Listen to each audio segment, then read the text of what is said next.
I'm Melinda Zosh. We begin with heartbreaking news out of Mercer County. A missing teen is deceased. This information is coming directly from the Princeton Police Department and the Aware Foundation of Virginia. That's right, Martin. This Tazewell County case has been continued more than 100 times since the body of Caitlin Toller was found back in April of 2017. Yeah, the National Funeral Director Association reports that casket funeral costs have risen more than $500 since 2016. When a family member or loved one goes missing, the feeling of uncertainty can be overwhelming for all involved. Our Ben Schwartz spoke with law enforcement today on what the search process looks like on their end and what family and friends can do to make sure their loved one is tracked down as soon as possible.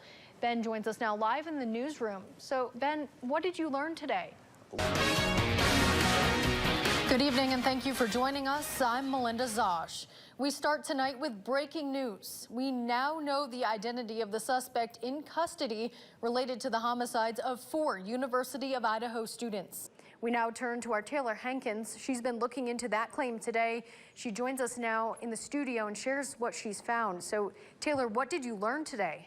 The incident was caught on camera, showing that former cop apparently attacking patrons at a sports bar in Bluefield, West Virginia. Yeah, it's a training session that unfolds in Tazewell County, and after the school massacre in Texas, classroom safety is a top concern for many parents. First at 5, new details on a threat that led to a lockdown at a Mercer County high school. Good evening, and thanks for joining us. I'm Melinda Zosh. There's a battle for control of the U.S. House of Representatives as Republicans are hoping for a red wave. Now we turn to the election and a scandal emerging in a House of Delegates race here in southern West Virginia. This includes 5 new districts in the House of Delegates. Our Annie Moore joins us with the latest. Our Glenn Kittle talks with West Virginia's top elections officer who shares what voters need to know. The Chamber of Commerce of the 2 Virginias hosts a breakfast for lawmakers from 2 states. The all-Republican panel gave their points of view from this year's sessions in Charleston and Richmond. Joining me right now in the studio is West Virginia's Attorney General Patrick Morrisey. Mr. Morrisey, thank you for being here today. It's great to be with you. Thank you. So you've joined a multi-state effort urging President Biden to classify fentanyl as a weapon of mass destruction. Let's talk about that. Welcome back. It's Tuesday. You know what that means. It's time for a new edition of All Points Bulletin.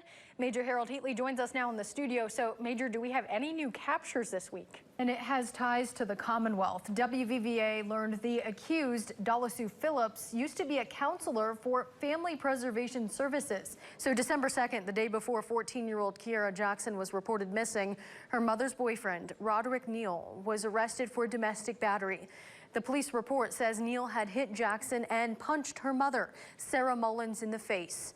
The report says the altercation between Neal and Mullins started over Neal's missing cell phone. This day, 12 years ago, an explosion ripped through the Upper Big Branch mine in Raleigh County, taking 29 coal miners from family, friends, and their loved ones. But its location has yet to be approved. It turns out there's some confusion over whose job it is to do so.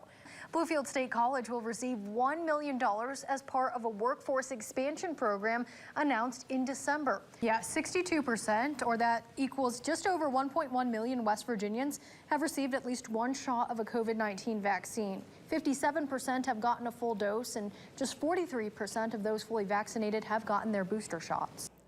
Now to a follow-up on the July flooding that impacted West Virginia and Virginia, including McDowell, Mingo, Buchanan, and Tazewell counties. The U.S. Small Business Administration, or SBA, is offering one-on-one assistance. In a moment, a public affairs specialist with SBA will be joining us to share more information. She joins us now via Zoom from Lexington, Kentucky. So, Tahita, what kind of assistance is now available? He was. Martin Youngkin visited volunteers and victims as damage assessments continue following Tuesday's flood. We start with the weather this evening. Are some winter-like conditions on the horizon for us? Let's check in first with meteorologist Jeffrey Houle, who has a first look at the current conditions and what's ahead this week. Jeffrey. Jim Justice has declared a state of emergency for West Virginia ahead of potentially dangerous winter weather. Crews in the West Virginia Department of Transportation's Division of Highways will be on standby to treat roadways. Ice remains a threat for roadways this holiday weekend. All right, thank you, Ben, and good luck to Gage. And Ben, I'm hearing there's also an opportunity at Food City for customers to donate to local animal shelters. There's a business in Mercer County that offers services you may need for your home. So this includes things like wiring, indoor and outdoor lighting installations, emergency repairs, generators, and more. Right now, we are going to put the spotlight on the upcoming Community Veterans Stand Down and Food Distribution event in Princeton. It's an annual event, and it's coming up on November 5th at 9 a.m. That's a Saturday. It will be held at the Lifeline Princeton Church of God. That's located on Oakville Road in Princeton. If you're looking for live entertainment this upcoming weekend, then the city of Bluefield is the place to be. There's a bluegrass acoustic band coming here. They're set to perform at the historic Granada Theater this Saturday. There's a celebration happening in Wytheville on Saturday, and it centers around an old theater being restored. Right now, Jeff Potts joins me via Zoom from Wytheville to share more information.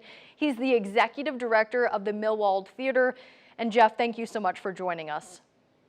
Thanks, Melinda. Happy to be here. Absolutely. So coming up Saturday, it's a celebration of the theater's birthday. So there will be a lighting of the restored marquee sign. Share more with us about Saturday's event. If you like to dress up and if you love tea and socializing, there's an event for you coming up this month in Bramwell. It's happening on Saturday, September 24th. It's called Tea on the Veranda. Joining me now to share more information is Erin Eller. So Erin, thank you so much for joining us. Thank you for having me. Joining me now to share more information are Marie Blackwell and Roger Topping. Both are committee members for the event. Marie and Roger are also familiar faces here in Mercer County. Thank you both for joining us today. Thank you for having us. Absolutely. So Marie, I'll start with you. For those who are unfamiliar with this stand down event, what is it exactly? So you may have participated, you may have heard of it. It literally involves packing shoe boxes with goodies, and then those boxes are shipped to kids all over the world. Hey Martin, it certainly feels like it's back to school season here at Calvary's Hill Church in Bluefield, Virginia. There are volunteers here behind us. They are busy packing together items, backpacks full of goods for students in need. Welcome back. The Commonwealth is sending one grocery store bagger to Las Vegas early next year to compete for the title of Best in the Country. Our Ben Schwartz is live in Bluefield, Virginia's Food City as he spoke with the state's champion today. Ben. Hey Martin, as Catherine had mentioned, we're outside Chicory Square, and talk about good timing. I can hear the parade right behind me. In fact, I can see the flashing lights. I can hear the sirens. The excitement is building. People are lining up the streets, waiting for the parade to come by. It's about to pass us. Before it does, if I can quickly come over here, I want to show you all some ornaments on display. So if you come out here across from Chicory Square, you can buy an ornament of Mitchell Stadium. I certainly did, Martin, and super fans is definitely the right word. So this week I met two men who have been following these teams for decades, and for one man, he loves the Graham G-men. In fact, that love goes all the way back to the 1960s when he was just 14 years old. She turned 105 years old. She was born on January 6th, 1917. She was just a baby during World War I and the Spanish flu. She's seen World War II.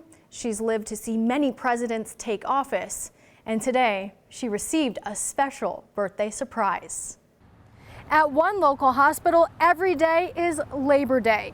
More than a half a dozen healthcare professionals here at Princeton Community Hospital at the Women's Health Center have either recently given birth or they're expecting a baby or babies. Catherine, we've seen a lot of amazing school spirit. We have little kids out here marching, wearing their school pride for the Bluefield Beavers. The excitement is off the chains right now. We're here at Bluefield City Park near Bowen Field. You can bring your kids. There's bouncy houses. There's some grilling going on right now, and it's a great opportunity to meet your local law enforcement officials, those who are protecting and serving our local communities. Weather is absolutely beautiful this evening. It's gorgeous, full of sunshine, although Catherine, I think I might get myself a little bit of water here shortly. Come out here, it's beautiful weather to meet some first responders and police officers. Joining me right now is Deputy Andrew Lane with Tazewell County Sheriff's Office. Well, Jared, let me tell you how it can also be used as a form of fashion. It's when you wear it, when you take clothing just like this right off the hanger and put it on. I'm holding the official State Fair of West Virginia shirt for 2022. In this case, it's safe to say that 7 moms and 8 babies will certainly make plenty of positive memories here inside PCH. Reporting in Princeton, I'm Melinda Zosh. Yeah, it's that time of year, Jared, to start thinking about getting those number 2 pencils and perhaps some notebooks for your kids or grandkids who are headed back to school. Hey, Jared, the fun is just getting started out here at the final Field Fest in Bluefield, Virginia. We're located between Jack Asbury Square and the Farmers Market right over here beside me. And there's plenty of food out here as well. I'm excited to try some pulled chicken here shortly. Joining me right now is Nathaniel Mitchum. He's the owner of It's the Pits food truck. So, Nathaniel, what kind of food are you offering tonight? Hey, Jared, it's the first year that Sea Lion Splash has made its way to the Mountain State all the way from Texas. Joining me now is Jimmy Earhart. You may have seen him here on WVVA News at noon. He's joining us once again. He's the Sea Lion trainer here. So, Jimmy, talk to us about some of the Sea Lions, including Zoe right here behind us. Hey, Martin, we're having a great time out here. It's the final Field Fest of the season. Tonight's theme is Back to the Field. It certainly feels like that with live music. We have a foam pit right here behind us. Joining me now is Kim Hernandez. She's the chairman of the Field Fest. Okay, let's go ahead and open this up and we can show our viewers what's inside. And you're preparing for about 200 students, isn't that right? Pre-K all the way up through high school? Yes, ma'am. Josh, we're just outside Bowen Field. I'm here with the other Josh Widman, and I have Diana and Liz here. Ladies, which team are you rooting for today? Graham.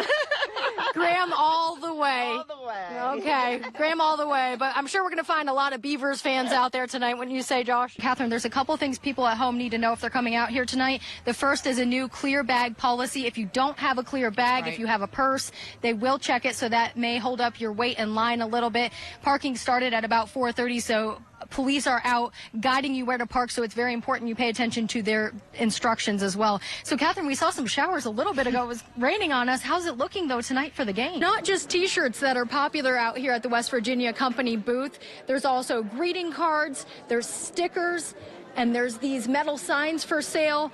And the 3 Sea Lions here, Lily, Maya, and Zoe, are making quite the splash and also the impression. So it's a beautiful shirt. It has horses on it. It has some cows, a Ferris wheel, and it would look great with a pair of jeans or maybe a denim skirt. I'm a lady who loves to shop, and I'm sure there's some ladies out there who can relate.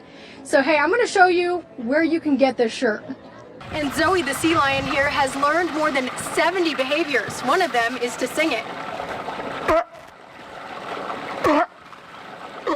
Well, we have arrived here at the State Fair of West Virginia. I'm here with Major Harold Heatley. Look what we found. Okay, so hot off the fryer, we're about to try our Cinnamon Toast Crunch funnel cakes. All right, so Greg, what's new this year is we have dill pickle lemonade, and it says it's a big deal.